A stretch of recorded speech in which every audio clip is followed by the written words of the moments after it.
কিন্তু আমি অহরহ সমাজের মধ্যে দেখি ইয়াং ইয়াং ফুলাফান, বুটকা বুটকা ফুলাফান, হে ফ্যাট বই রাখা, আবার ইফতারের সময় মারে যায় আম্মা রোজাটা দইরা লাইছে গো, হ্যাঁ রোজাটা বলে দইরা লাইছে। কত বড় জাহেল! আরে বেটা তুই ফানির নিচে যাইয়া খাস, বেরোজদারের সঙ্গে ভালো ব্যবহার করানো যাবো না। যাক একটা ভদ্র ভাষায় বলি, আপনি পানির নিচে যায় খান, দরজা লাগিয়ে খান, হোটেলে যায় খান, পর্দার আড়ালে পর্দা করেন, আপনার এনি তাহির হুজুর দিক খেলা, সুমন বাইনি দিক খেলা, ওই রানীঘাটের প্রিন্সিপাল হুজুর তাজুল ইসলাম আহমদি হুজুর দিক খেলা, হ্যাঁ এই ডরে আপনি পর্দার নিচে যায় খান গামলা বইরা।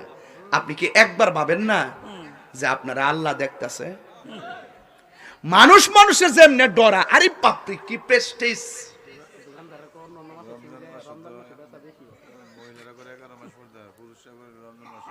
কইতাছি যা কইবার লাগি আইছি, তইলে মহিলারা এতেকাফ করব ঘরের ভিতরে, কই করব? আর পুরুষ করব আল্লাহর ঘর মসজিদে। ফালদা ফিরে একটা লোক হারুন শান্তি যে হুজুর এবার এতেকাফ করুম, কেডা আছে কোন শান্তি? আমি ওই যে একজন আছে না, ঠিক আছে। আর আবার বাজান তো আব্দুল হক সাহেব তো প্রতি বছরই করে, দেখছেনি? এই বুড়া হইল শুনেন, এই দেখেন বয়স হইছে তো, এরপরে সেরার মধ্যে নূর বাসে। আর কেডা? ওই যে একজন, এইবার যদি নে 20 বার হইব। আপনার কত? 20 বার। কয়বার? একসাথে বসে? ও আচ্ছা আচ্ছা, আমরা পাইছে। আচ্ছা কোন তো দেখি, এই যে আমি যে আজকে রানীখার দিকে গেলাম যে 20 বছর ধরে ইতিকাফ করে, এই মিডিয়াগুলো যদি রংপুর যা, এই মিডিয়ার ওয়াজ যদি লন্ডন শুনে, কইবনি যে আখাউড়া উপজেলা রানীখারের এক মাহফিলে তাহিরি ওয়াজ করছে, ডাইনে একবারে বামে একবারে 20 বছর ধরে ইতিকাফ করে। এটা কি এলাকার সুনাম না দুর্নাম? আরে কথা না, সুনাম না দুর্নাম? যুবক একটা এখন থেকে নিয়ত করো, এই মুরব্বীর মতন যাতে 20 বছর পরে কইতারো যে আমি 20 বছর ধরে ইতিকাফ করি। রাজি আছে কি না বলেন? আল্লাহ যেন কবুল করে, আমিন কোন। আমার কথা কেউ রাগ করেন না, একটু শাসন করতে গেলে একটু চেতুটা জায়গা শৈল, এটা বয়সের কারণে হইতে পারে এবং জিদ্দি হইতে পারে যে আল্লাহর গোলামি করবো, কোনো মানুষকে দেখায় করার দরকার নাই, রাজি একজন হইলে যথেষ্ট। তিনি কে? আরো জোরে তিনি কে?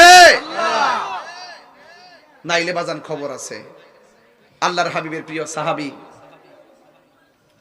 হযরত উমর রাদিয়াল্লাহু তাআলা আনহু বলেন, এই রমজানের চাঁদ, রমজান শেষ,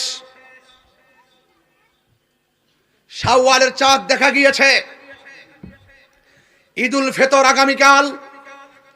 আগামীকাল যদি ঈদগার ময়দানে কেউ না যাও, আমি উমরের তলোয়ার থেকে কেউ বাঁচতে পারবে না। তখন উমর কি নরম না গরম? গরম। যারা রোজা রাখছে হেরা ঈদগার যাইবার লাগে রেডি হইছে, যারা রাখছে না হেরাও রেডি হইছে। কারণ রোজা রাখছি না রাখছি তোর উমর জানে না, না গেলে তো আমরা সমান করে লইব। বাবা কি কন?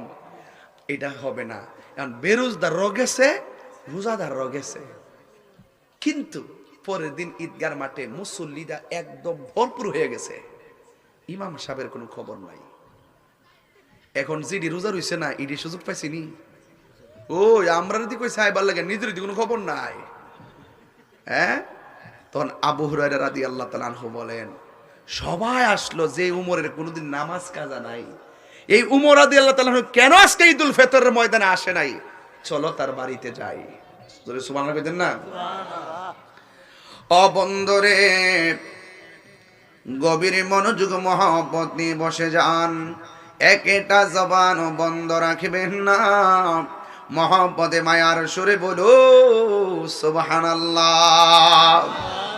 হযরত আবু হুরায়রা রাদিয়াল্লাহু তাআলা আনহু আমার ওই উমরের বাড়িতে গেল। খলিফাতুল মুসলিমিন, আমিরুল মুমিনিন হযরত উমর রাদিয়াল্লাহু তাআলা আনহু অর্ধ জাহানের খলিফা। হযরত আবু হুরায়রা বলেন, আমি যাইয়া দেখি অর্ধ জাহানের খলিফার বাড়িটা হলো খেজুর পাতা দিয়া, খেজুর পাতা দিয়া ঘর। দরজার কাছে যাইয়া দেখি ওই ঘরের ভিতরে হযরত ওমর রাদিয়াল্লাহু তাআলা আনহু, যিনি রাস্তা দিয়ে গেলে শয়তান কিয়ামত পর্যন্ত যায় না, যিনি এমন নবী এমন সাহাবী যার ব্যাপারে আমার নবী বলেন, আমি নবীর পরে যদি এই দুনিয়াতে কোনো নবী আসতো তাইলে সেই নবীটা হইতো হযরতে ওমর।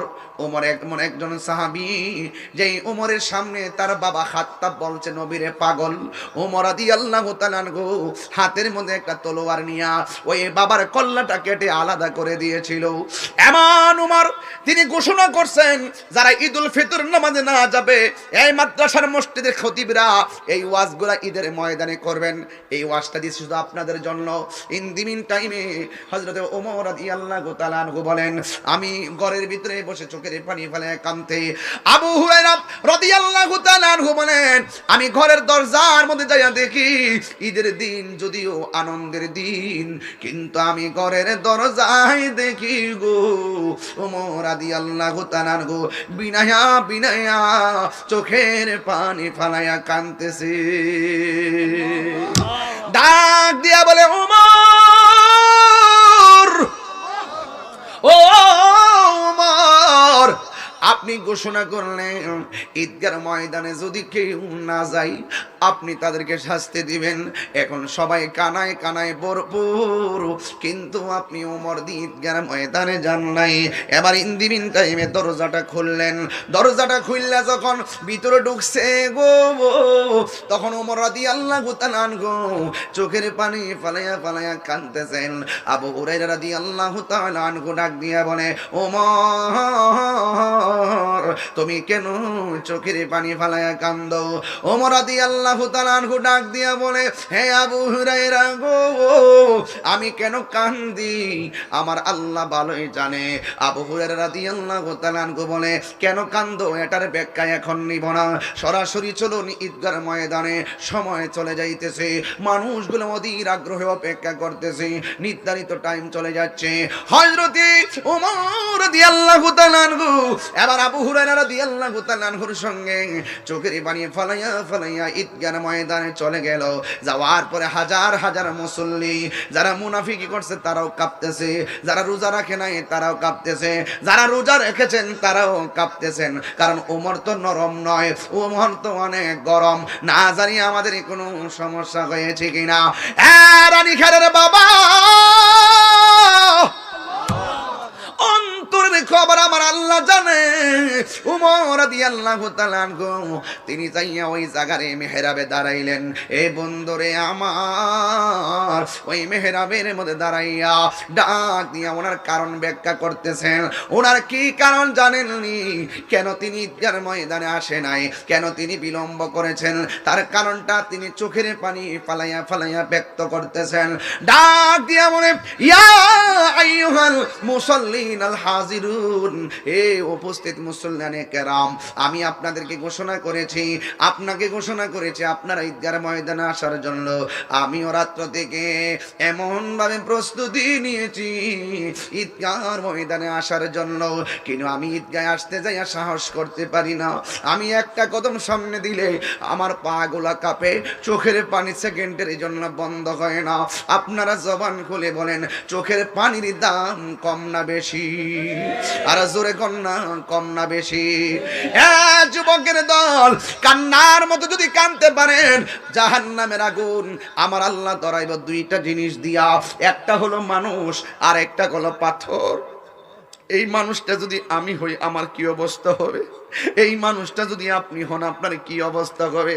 আরে দুনিয়ার সোলার আগুন ধরাই লাকড়ি দিয়া, আমার আল্লাহ জাহান্নামের আগুন ধরাইব মানুষ দিয়া। ওয়াকুদুহান নাসু ওয়াল হিজারা উইদ্দাত লিল কাফিরিন।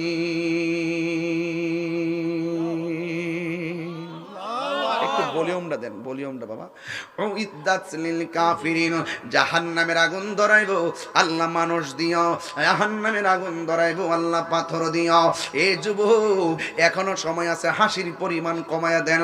এই চোখটা বড় দামি, এই চোখ দিয়ে আল্লাহ দেখার সুযোগ আছে, এই চোখ দিয়ে মায়ের চেহারা দিকে তাকাইয়া হজের সওয়াব করার সুযোগ আছে, এই চোখ দিয়ে আপনার আমার নবীরে দেখার সুযোগ আছে।